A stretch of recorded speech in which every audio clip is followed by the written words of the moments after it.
September 11th was a day our nation will always remember, and this week, KPRC2 is marking the 20th anniversary of the attacks and the so many lives lost. Joining us now is KPRC2 Investigates reporter Robert Arnold, who is in New York covering the attacks back in 2001. Robert, I know a lot of people are saying this week, I can't believe it's been 20 years. You've covered so many stories. This one, safe to say, left a lasting impact on your life. Oh, yeah. I mean, I will never forget it. I remember within an hour of the second plane hitting the second tower, our chief photographer at the time, Glenn Garcia, and I jumped in a car and we drove nonstop from Houston to Manhattan, and we were there for a little more than a month. And that's when Texas Task Force 1 had come in, and they were among the first of the urban search and rescue teams to start searching the stacks for survivors, and many of them were made up of Houston area firefighters, Houston firefighters, as well as Houston doctors.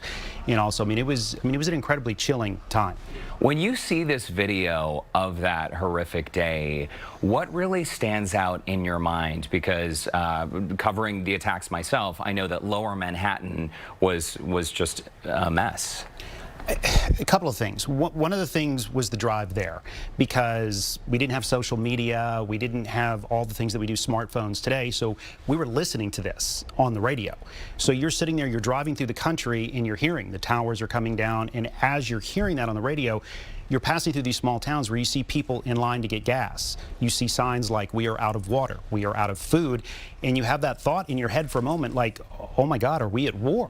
And that turned out not to be the case. But then when you get into Lower Manhattan and you see one of the other images that will always live with me, or what became referred to as the paper tombstones, it was just thousands upon thousands of posters of missing people. I mean, in the desperation that you felt when you got down there, I mean, that's something that really does still, I mean, to this day haunts me. Yeah, for family members, I mean, there was that church right across the street from the World Trade Center, and along that fence, those photos were all posted all week long. So KPRC2 is essentially marking the anniversary of these attacks. Your story airs tonight. What can we expect from it?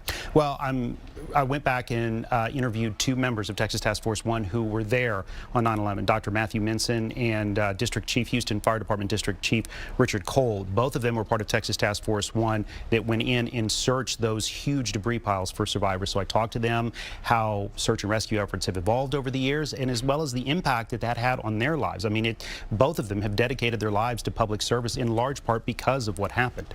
I think also the collective grief that so many of us felt.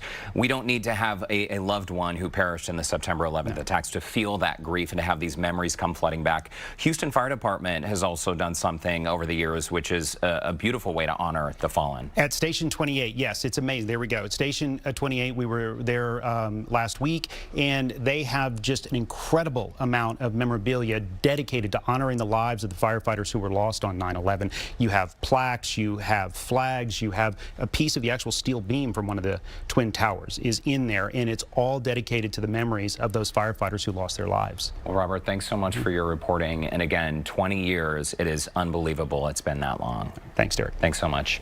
Be sure to tune in tonight to KPRC2's coverage and Robert's story, and you can visit clicktohouston.com/September 11th for more stories marking the 20th anniversary. Thanks again, Robert.